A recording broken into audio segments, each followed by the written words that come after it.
Hey everybody, thank you for tuning into the RRD.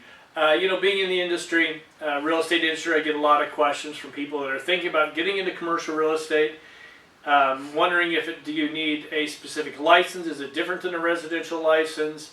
What does the first 6, 8 months, year look like? What do I need to do? So to get everybody's questions answered all in one time, I thought I'd reach out to George Pino from Commercial Brokers International. That's this guy. Welcome, George. Thank you for having me here again. Thank you very much. George has been, you've seen him on a few of our videos, but he's kind of my go-to. But I want to make sure that we're all clear on this. Now, if you have your residential license, you want to transition into commercial real estate, is there a different license? Well, at least in the state of California, there is not a different license. A lot of people, there's that misconception that the license is different, or that you need a different license to do commercial real estate. You really don't. But that doesn't mean that they're very similar, or that the industries are that you can easily transition into it. There's a lot more that goes into either one of the industries. Are the classes, they're all the same no matter what, so I guess that doesn't really matter, so strike that question. But why don't you walk us through, okay, you've got your license now. You're out interviewing for commercial real estate companies. What should somebody that's new in the industry, doesn't really know what asset class to focus on, what should they be asking the people they're interviewing with? Well, I think some of the things that they should be asking for when it comes to interviews is, what does the company specialize in? And also make sure that there is some leeway, meaning that when I train new agents coming into it, I always say follow your passion. Find out what you really like. Whether it's multifamily, whether it's retail, or whether office or industrial, follow that passion, but also have a pretty good understanding of the rest of the industry as well. Because as we all know, the industries are cyclical in real estate. And the nice part about commercial real estate is a lot of times when one industry is down and others up when it comes to different asset classes. So by being able to understand and have that freedom and maneuverability, you can actually have a much more stable cash flow and income stream.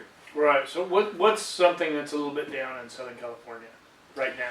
Well, probably multifamily with everything going on in the industry, right? Well, multifamily sales are up in terms of pricing, but it's the volume is down. We saw a real big slowdown with everything going on with Costa-Hawkins right now, as well as even not related to Costa-Hawkins. I mean, LA County just earlier this week passed a temporary rent control measure, and it's become a very interesting climate to be a landlord or owner of multifamily properties. But because of that, we're also seeing a lot less properties go on the market because of the uncertainties that we see. Okay. So if you're focused just on multifamily, you might be struggling a little bit right now, unless you've been in the industry forever and know who to go to, correct? Absolutely, because there's not enough inventory to go around. Right. So if you're doing multifamily, then don't you suggest that it's wise to have maybe know how to do an office lease or a retail lease, or how do you approach that from your company?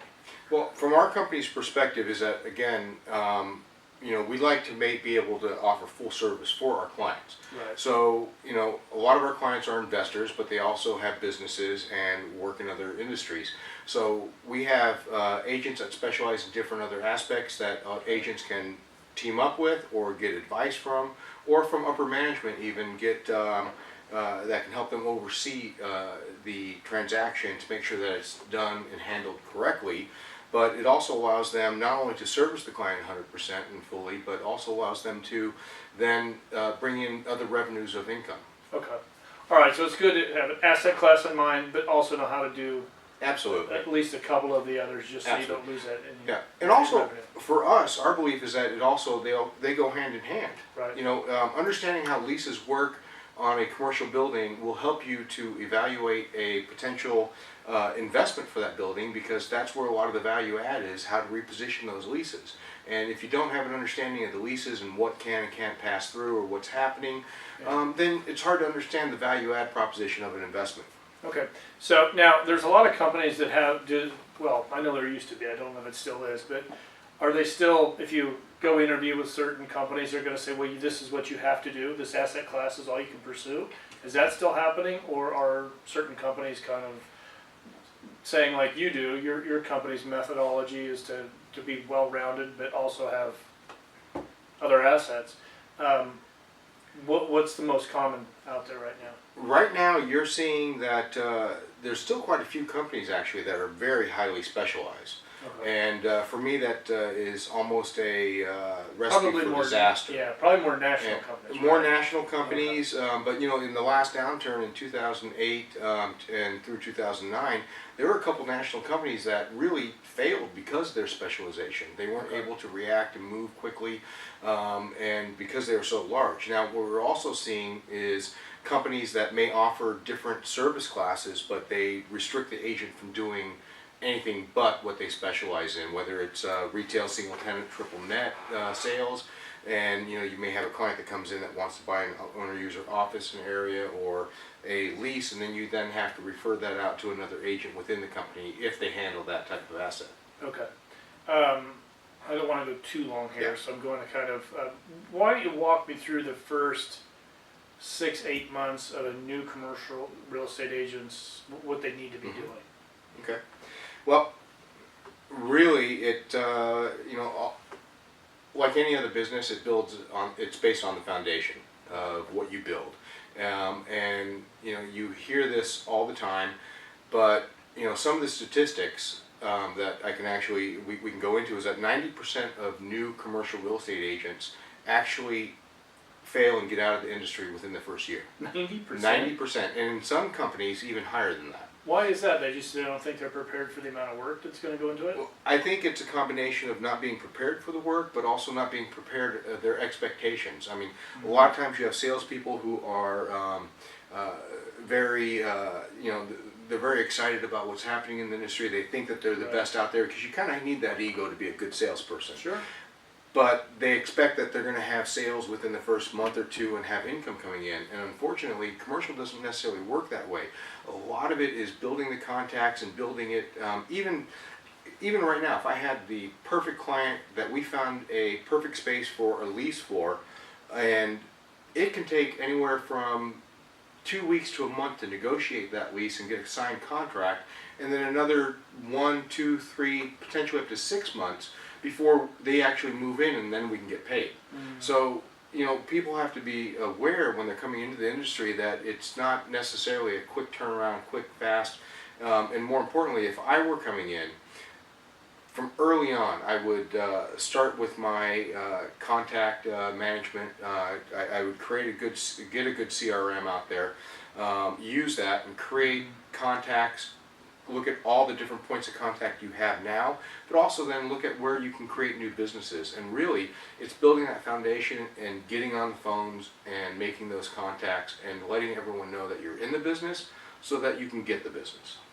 Okay, so you think cold calling obviously is still a big thing, right? Huge, absolutely. That's the biggest I part, think you it's think? probably the most effective means out there. Right. You know, there's some agents that also do canvassing, which is nice to go hand in hand. But for me, it's always been about the amount of point of contacts, how many point of contacts you can make within a certain amount of time. And you know, if you're really good on the phone, and even if you're not that good on the phone, but just a little bit good, you can make a lot more phone calls and contacts in an hour than you can if you're walking door to door through a building, canvassing essentially, Well, most of them or block to block. Can't just go in like a building like you're in. Yeah. You're not going to go knocking on the door. A lot of the buildings are security. You know, there's different tactics to Yeah, get you around know the that a security little guard bit. pretty well. But yeah. So you it's want a difficult. good CRM to start with, contact management system. Cold calling obviously is. It sounds to me like it's very critical to your career as a commercial real estate agent. I'm guessing sphere of influence is probably one of the quickest ways to get money coming in. Absolutely. All your Sphere of contacts. influences, and it's not just contacts that you may not think Right. is going to be in the market for commercial real estate, but it's also who they know. I mean, maybe you know an accountant who works with businesses or with investors. So, you know, they can refer you to other clients, and obviously you're going to have to prove yourself to them. Sure. But if you have a good team behind you, even a new Right. agent can get that, you know, that kind of that reputation and strength behind them. Right. So, Alumni, I can imagine. Like you went to, where'd you go? the best school out there. Well, USC. Okay. So the Alumni Association, I'm assuming, is pretty strong. So Alumni Association is pretty strong. There's they put on good networking events. There's good real estate alumni networking events and things. And you know, it's just a matter of reaching out and talking to people. And you know, obviously, when you go to a school that has a strong alumni association, it's always good to make those connections and stay in touch. Yeah, so alumni associations are great. A lot of networking. Get involved. Maybe even the Chamber of Commerce. Is that still? You know, Chamber of Commerce is good for understanding what kind of businesses they want in there, because then you can bring a value add to the landlords and the other investors and understand, you know, this is what the city's looking to bring Right. in, this is what they're hoping to bring in, so let's go after those tenants and then fill your vacancies that much quicker, because permitting process is going to be a little bit easier and things like that. So Okay. I still think the Chamber of Commerce is really good and a good opportunity for more for probably knowledge of what's happening in the community than for leads. A lot of the leads are new businesses which are not quite prepared yet. Right. But yeah. I can imagine cold calling sphere of influence Uh-huh. can be your two right off Absolutely. the bat to get you making money. And the big question I get, I wish I could play the drum. I give you a drum roll, but how long until an agent makes their first dollar? Oh. Realistically, okay, statistically speaking, they can expect almost a year. Okay. Now, that's statistically speaking. Right.